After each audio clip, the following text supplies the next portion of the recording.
Now that you've done this, let me pop a question to you.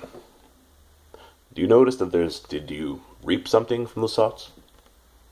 Would I be incorrect in saying that somehow you feel a very small measure of contentment, a very small measure of peace of mind, a very small measure of joy? Or am I just fabricating something?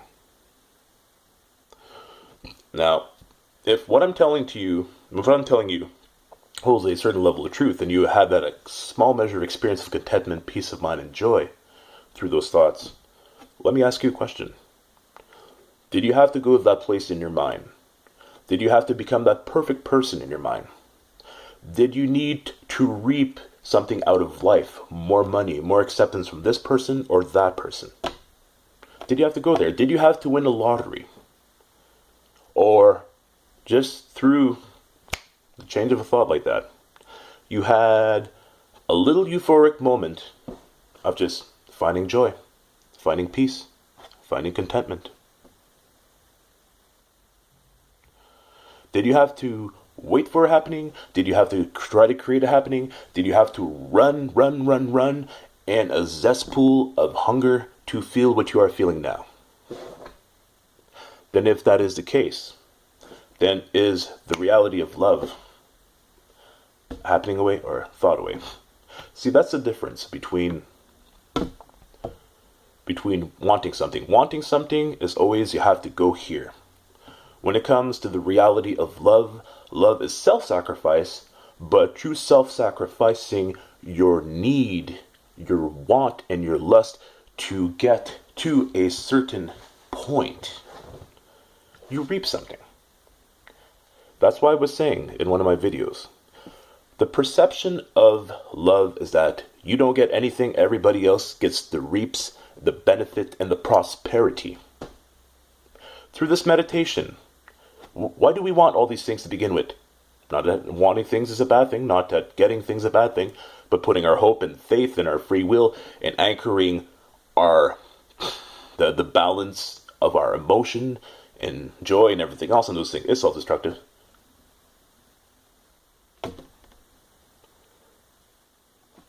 When your mind's caught up in the element of love and getting those things and the thinking, did you have to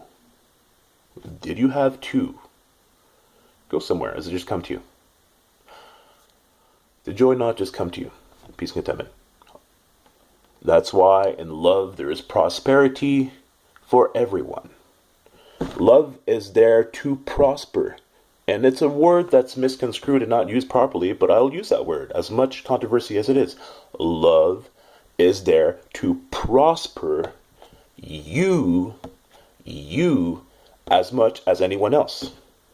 Before you even feel motivated to do that act of selflessness, that act of kindness, or your thinking even takes you to a place, not somebody else's, there's not someone else who's prospering. You're prospering. Because you're in the place where you want to be in the first place. And you don't even have to be dependent on other people. You don't have to go to that point. Your mind. You don't have to lose out on the game of life to try to get that. It's there. It's reality saying hello. You had a very small point of what it can give you. Now, if you had a small measure of contentment, of peace, and of joy in that little moment where you just gave yourself up to love and meditating upon it, then can you just fathom the reality it has to offer you? And think about this. Think about this.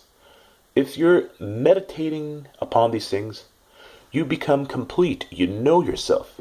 And as you grow to know yourself, you alleviate another thing that drives you to want to invest into less, and that is fear.